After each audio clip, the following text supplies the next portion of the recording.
Every team, every topic, everywhere. This is Believe.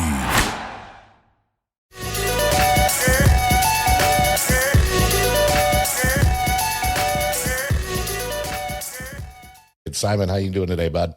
Thank you, mate, for having me. How are you doing? I'm doing great. My name is Brian. I'm from Zero Dark Nerdy Podcast, and it is an honor to have you here today, my friend. Loving this backdrop, by the way, mate. Thank you. I know it looked like a candy store of everything I love, but go on. I was going to say, I put the Creep Show one up just specifically for you with your horror background. So. Yeah, that's right. Sorry, mate. Go on. You were saying. Oh, yeah. No, you're good. So I'll do the intro and all that later. I'll just, we can just go ahead and get into it. So today I'm here with Simon Phillips and the latest Netflix show, FUBAR, with the Governor Arnold, coming out May 24th. Simon, how you doing today, bud? May 25th, Brian. 25th. I was off by one Jesus Christ. With one day, that's important. People would be getting that. Yeah, May 25th on Netflix. And yes, Arnold Schwarzenegger's first ever TV show. That's right. How epic is that? It is pretty epic. I mean, especially, I got to say, too, before we get started, happy belated birthday, by the way. Oh, good. Can you believe that I'm only 21? I know. You look great. You look fantastic. I don't know why I'm lying to people. Oh, no, nothing wrong with that at all. So, yeah, happy belated birthday. Thank you. Appreciate it. Yeah, you got it. So, FUBAR, what can you tell us about this project? As you mentioned, Arnold's first television show. I was watching the first episode right before the podcast, got to see your little performance in it. Just tell us a little about the project, or as much as you can without too many spoilers. I was about to say, I've got this screen next to me, which has got 5 pages of stuff I'm sure you got from Netflix, of all the things I can't tell you. Otherwise, mate, if I tell you these things, somebody's just going to knock at my door here and I'm just going to get shot by some hitman, the Netflix dispatch for giving stuff away. What is it? It's an action. Do you know what? It's an action comedy. And that's actually the bit I really like, is that they have a bit of comedy. A bit like, I don't know if you've seen the movie, you must have seen True Lies, yes. That's sort of, it is action, but there is comedy there, and it's nicely balanced. Like they do kind of both things, and I think they do it really well. Nick Santora and Dana Goldberg, who are sort of behind the camera, did an epic job of putting this show together. And it's just a lot of fun. Like Arnold Schwarzenegger is just about to retire. He's doing the old one last job. And then he gets yanked back in because his daughter is also secret CIA and they don't know about it. So that's the sort of True Lies link there for me. And mayhem ensues. But it's great fun. So people should just watch it, because they'd be mad not to watch Arnold Schwarzenegger's first ever TV show anyway. I have one episode in, and I'm definitely hooked. And I'm really glad that you mentioned True Lies, because I was definitely getting that vibe. But instead of husband and wife, father, daughter. Yeah, a little bit, right? And and Tom Arnold shows up a bit later. Really? You know what? Now I need to scroll down this document and see if I should have said that.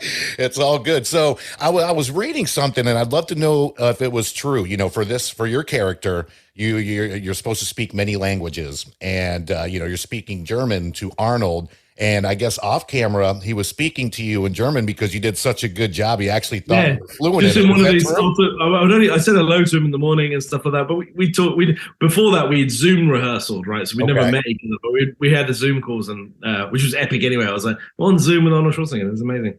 But then when he met him, he thought I could talk German just because of the first couple of lines of my thing with German, and I guess I was doing it all right. But I can't speak any other language, and mine just German. I can't speak any other language.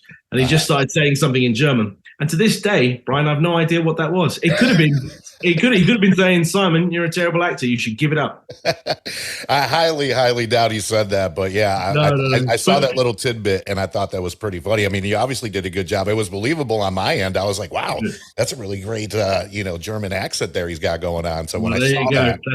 These guys, that's acting. Right? Because when I got the job, I just auditioned in my British accent. And then they were like, oh, you're going to speak German, but actually you're going to speak in a Flemish accent. And I was like, a Flemish accent? Oh, what's that? So I don't even know if I know what that is. And they were like, don't worry, we're going to get you a voice coach. It'll be great. And anyway, it was fine. Excellent. BetOnline.ag is your number one source for all your basketball info, stats, news, and scores. Get the latest odds and lines, including the latest player reports for this year's pro basketball playoffs.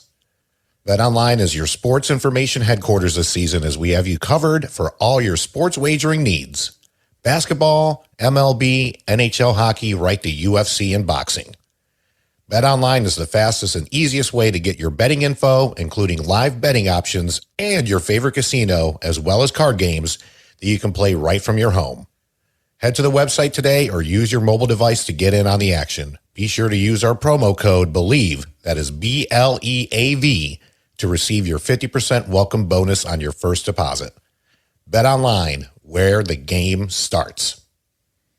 Excellent. So can you talk a little bit about the process of getting the role? I know you said that you auditioned for it, and, you know, especially nowadays, I know there's so many auditions that are done via Zoom instead of in person. Was this the same, you know, kind of process for you? And it wasn't when I did the audition originally, my agent sort of pitched me for the show. I think she knew the show was happening, and she was kind of, and I think there was a role for me.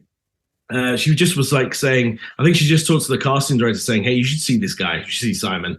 Yeah. He should be in this. He should just be in this." And then they were like, "Oh, okay. Well, there is something. You know, can you get him to self-tape this?" And so you do not a Zoom thing, but like a self-tape thing, and you email it to them so that they can watch it. And then they didn't make me Zoom after that. They just gave me the job straight away because they wanted me to have some time to do the voice stuff. So I had to, they were like, "We're going to get you a voice coach because we want it in this accent." And I think they knew that they weren't going to hire someone in that accent. They wanted somebody that could just do an accent rather than, I don't know how they would find a Flemish speaking English speaking accent. But anyway, so I think they knew they had to have an American or a British guy or whatever. I don't know. So obviously Nick Santora liked it, and Dana Goldberg liked it, and so they gave me the job. And they just let me start practicing the accent, and then we did some Zoom rehearsals. You know, that was Arnold was still in California, so we still had to do the rehearsals like that. And then eventually they shot my bit. Here's this bit, right? They went to all these glamorous places. They went to Argentina. They're on the beaches. They're on boats everywhere. Simon's bit of this show, mate, got filmed in a warehouse in Toronto. I'm like, they didn't want to take Simon anywhere nice. I was like, but people were like, "Oh, poor you. You got the whole, you know, you just got to spend time with Arnold Schwarzenegger." And I was like, "Yeah, all right, fair enough." So, you know, speaking of exotic locales, I mean, you got an impressive, resume, 89 acting credits, 49 production credits, 18 writing credits. I mean, it goes on and on and on. What are some of your favorite places that you've either filmed at or, you know, just kind of as you grown in this career? What are some of your favorite locales that you've been to? I mean, you know, there's a lot of nice places. Sometimes filming, like I've made movies like in the desert and things like that, and, and visually that's great, you know, sort of. But to film in it is a nightmare, you know, sort of. But when you see it later on, you're like, "Oh no, that is good," sort of. But then equally, I've gone from the desert in like Nevada, you know, sort of going out, and then I've gone up to Canada to outside of Edmonton to film like in the middle of snow, winter, like, you know, -40, and I've done stuff out there. And both of the times it looked, when I watch it, it looks beautiful. I was like, at the time, I remember it being, I was like, "God, we shouldn't be here. Like, this is where no man should be." But I mean, all of those places are really nice, and then you go, but it makes you. But when they're talking about it, you're like, "Yeah, it's going to be epic," you know. And they go, and then you realize that you're like, "Yeah, it's really hot in the desert." And they're like, "It is hot in the desert." So, I mean, obviously, you must have known that it was going to be hot out here. And I was like, "Yeah, I did know that, but I knew it when we told me about it. I'm in my air-conditioned apartment. I don't really think about it much till I get there." Yeah, no, I don't blame you for that. I'm a very hot-blooded person, and I'm just one of those people. I don't know if I could ever do anything in the desert, let alone act. So it's not me, and I'm British, mate. We can't handle the extremes. You know, I can't handle either too cold or too hot. I'm really just in the middle bit, and that's not useful to anybody. Right. Okay. All right. So you've also worked with some big names out there: John Malkovich, Bruce Willis, Mel Gibson. I mean, are there any stories that you'd like to share with, I mean, a who's who of especially, you know, us? Well, let me tell you one thing I'm missing, Brian, is I'm missing Sylvester Stallone. If I get Sylvester Stallone, I'll have completed the 80s, 90s icons. I've got them all. I've got nearly all of them. Yeah. If I get Sylvester Stallone, somebody should find out for me. Somebody should find out for me where he is and what he's doing. Tulsa King, that show.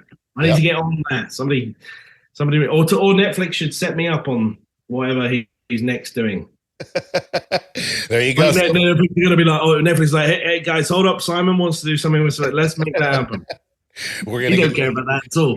we're gonna get you and Sly on the phone right Yes, after this that's me. interview there. Yeah, that would be the who's. I mean, you've gone down the plethora. So, speaking of a lot of these great 80s actors, especially the action and horror films too.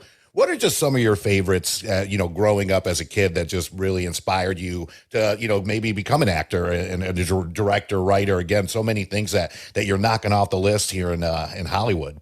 Yeah, I mean, I'm an '80s baby, right? Yeah. So the Die Hards, like Terminator 2. I love Terminator 2 is one of my favorite ones. I think because it's just better than I love the original as well, but the second one's just better, and I love it when that happens. Yeah, I mean, all those movies, like, the Commandos, Predators, all of them, Die Hard, the lot. Like, I was a big fan of I guess it's the blockbuster, the old fashioned action blockbuster. I mean, that was what I was sort of raised on. That was my thing. And then there's the other thing, the Jurassic Parks and everything, and the Robin Hood, Prince of Thieves, the big, sort of stuff. I used to love all that.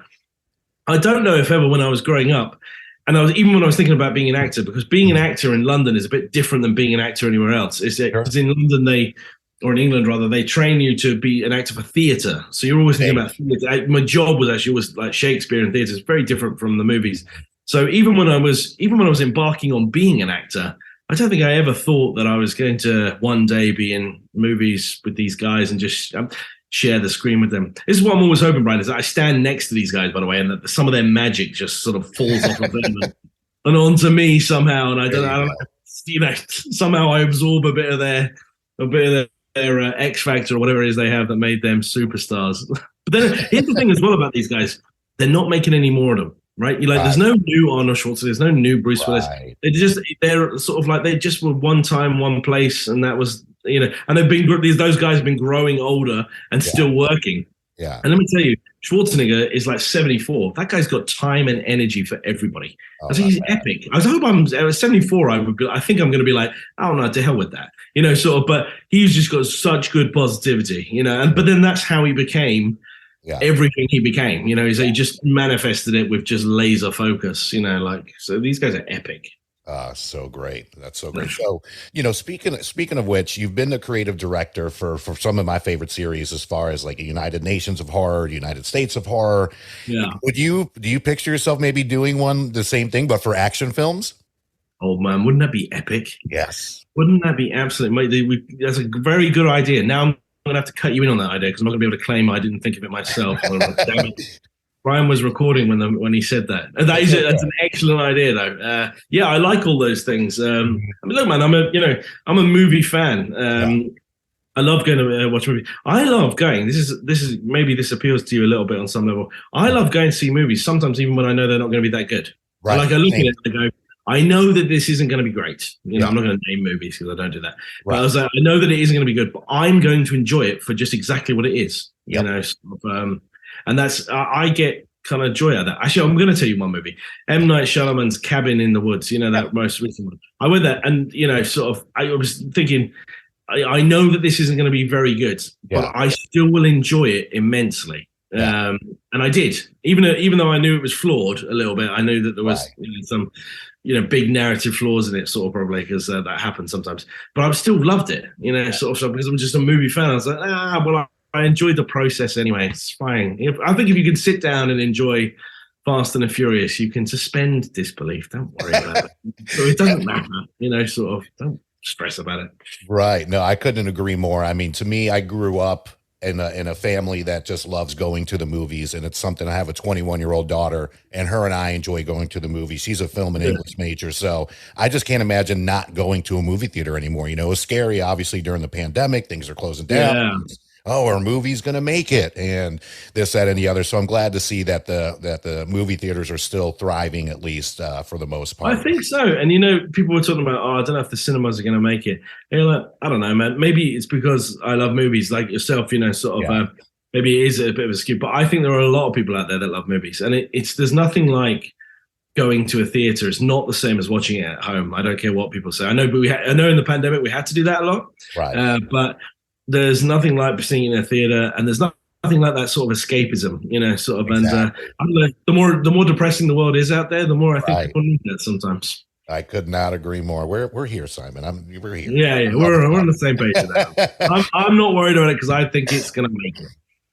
And it better. And like I said, you're right. There's nothing like going to the movies. The smell of the popcorn, the overpriced candy, the gigantic sodas. I mean, people are like, it costs so much money. You're like, so what? People spend money on booze and cigarettes. You're like, it's like, my thing is like, yes, this bucket of popcorn is way too expensive for what who cares? That's sort of it's the process. I don't really care. Sort of. I came here for the experience. I love it. I don't regret any of it. There you go. So, I mean, I think that's a good segue to this question here. And it's something that we've been asking, that we're going to start asking people as we're doing more interviews now. What's a movie, and you can name, more than one, that you would love to experience in theaters again? Like if it was the first time watching it all over, for me, it's Terminator 2.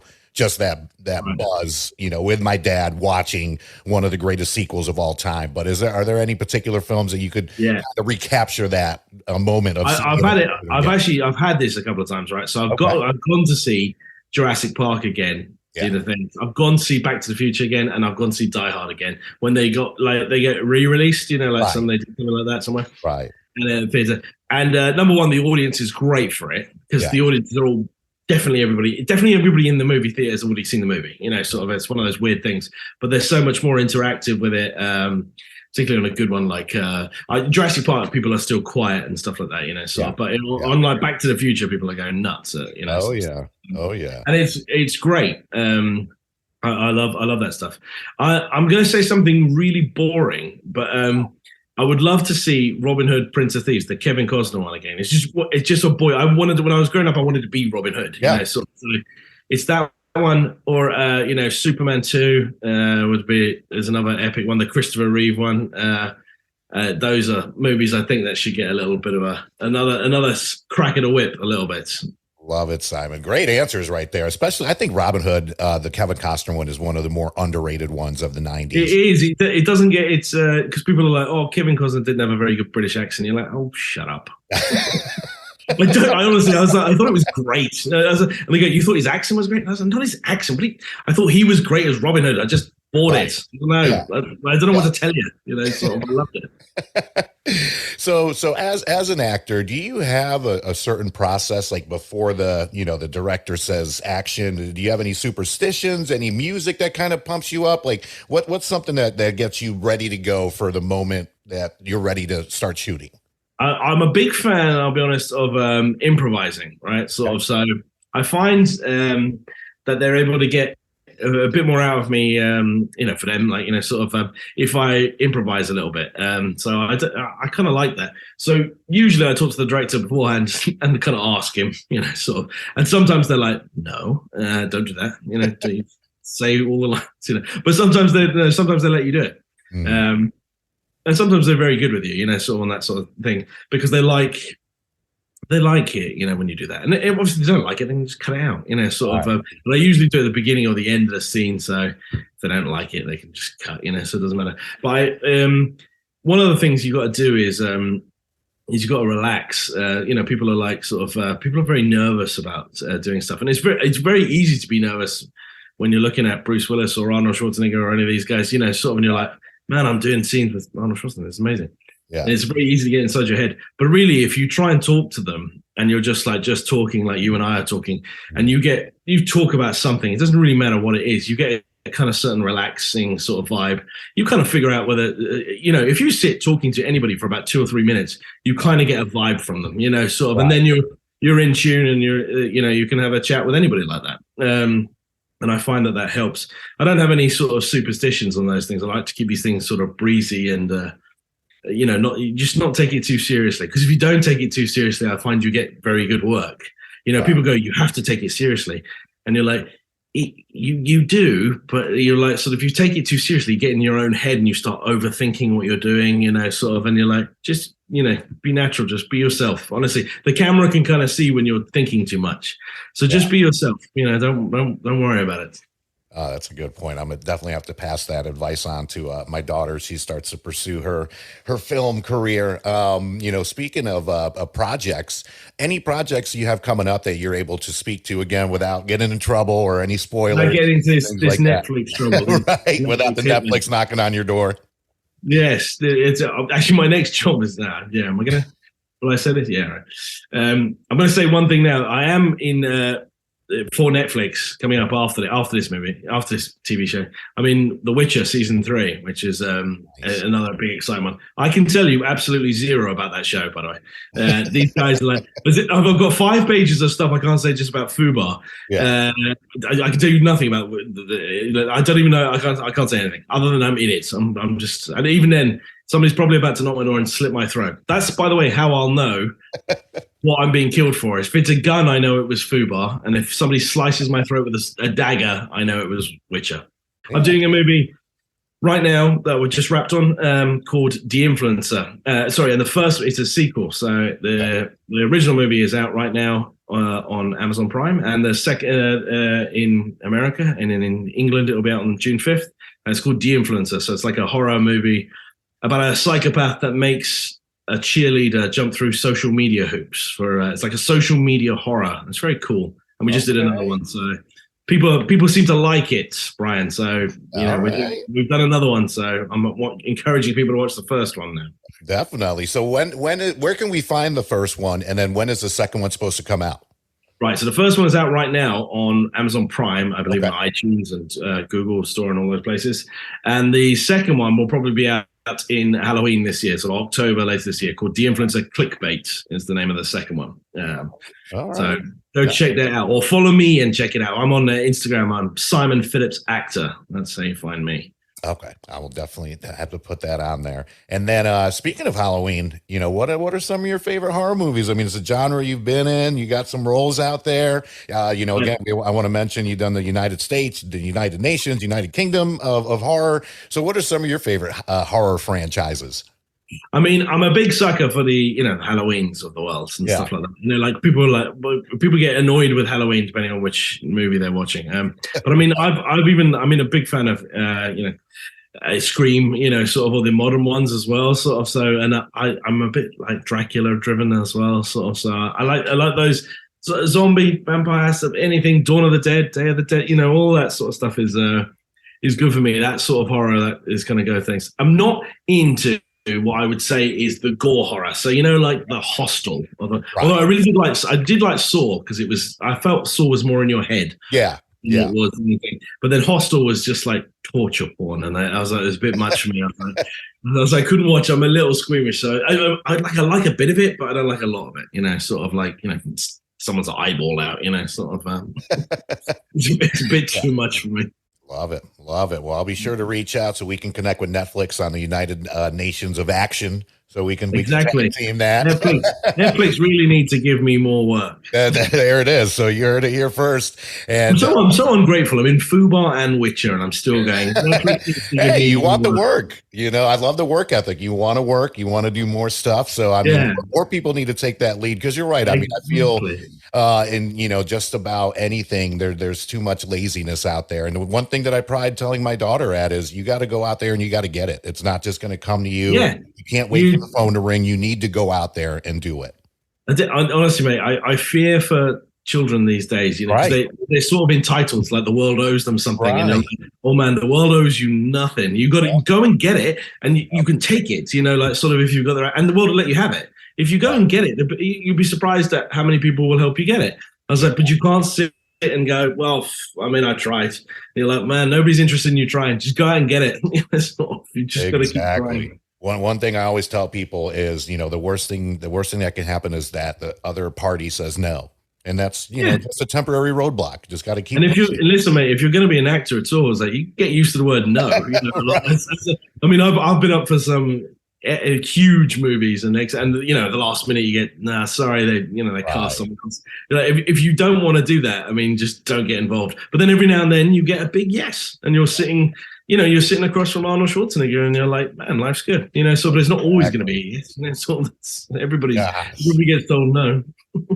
I feel like you're all of us, like a fan, and then you're also living out the dream too, which is yes, I've got my foot firmly in both camps. Believe me, mate. Like I'm very aware of how lucky I am. So. I love it. Well, I appreciate that. Yeah, I can't wait for it to come out. So May 25th, FUBAR. May 25th. On Netflix. Not what you said earlier. Do you remember how many episodes the first season's supposed to be? Is it 10 episodes? 8 episodes. 8 episodes. 8 episodes, May 25th. Be sure to check out FUBAR. Simon, again, thank you for joining us. Happy belated 21st birthday to you. Looking 21. forever young, my friend. Really appreciate it. Hopefully we'll have you back on, for Witcher Season 3. And, of course, best of luck to you, to all your upcoming ventures. It's been so great to have you on, and definitely cannot wait to have you back on. Thank you, mate. I'll be back with you as long as I don't get killed immediately after. That's right. That's right. Got to keep a lookout for Disney and Netflix and everybody else. If I've been killed, it was your fault. Okay? We have it here. It's recorded. But you should be. Well, if we end up dying in the same week, at least hopefully this episode will be out, so it'll leave right. it. So upload the episode so somebody can follow the investigation. That's right. Netflix are the people responsible. That's right. We'll have our own Netflix special on what happened to Brian from Zero Dark Thirty. Yeah, we'll be on the true crime series. Yeah. Well, enjoy the rest of press day, mate. Thank you so much. I really appreciate it. Thank you for having me. You got it.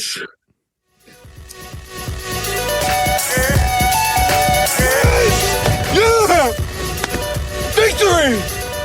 And anger management? Fuck anger management.